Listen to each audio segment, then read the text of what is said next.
बुलंद आवाज, महा 24 तास।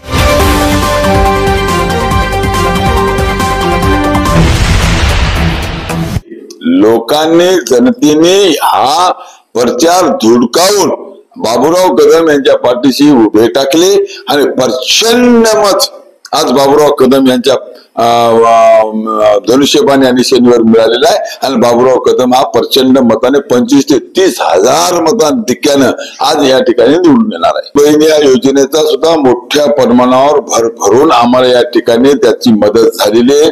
मी सन्माननीय मुख्यमंत्री, उपमुख्यमंत्री देवेंद्र फडणवीस, उपमुख्यमंत्री अजितदादा पाटील या तिघांचे मनापासून या ठिकाणी आभार व्यक्त करतो, अभिनंदन करतो। अतिशय खऱ्या अर्थानं गोर गरिबाला एक सहायता आणि दिलासा देणारी जी काही योजना, लाडकी बहीण योजना जी त्यांनी जे काढली, या लाडक्या बहीण योजनेच्या माध्यमातून सुद्धा मोठ्या प्रमाणावर महायुतीच्या आमच्या सर्व उमेदवाराला या ठिकाणी भरघोस मताधिक्य मिळालेला आहे।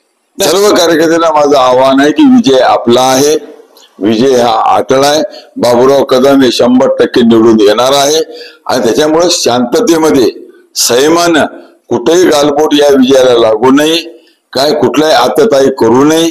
शांततेमध्ये हा विजय आपण या ठिकाणी म्हणजे साजरा केला पाहिजे। कुठलेही गालबोट लागणार नाही। कार्यकर्त्याने संयम बाळगावा, कार्यकर्त्याने पोलीस प्रशासनाला सुद्धा मदत या ठिकाणी करावी, हे माझं पूर्ण आव्हान आमच्या कार्यकर्त्याला आहे।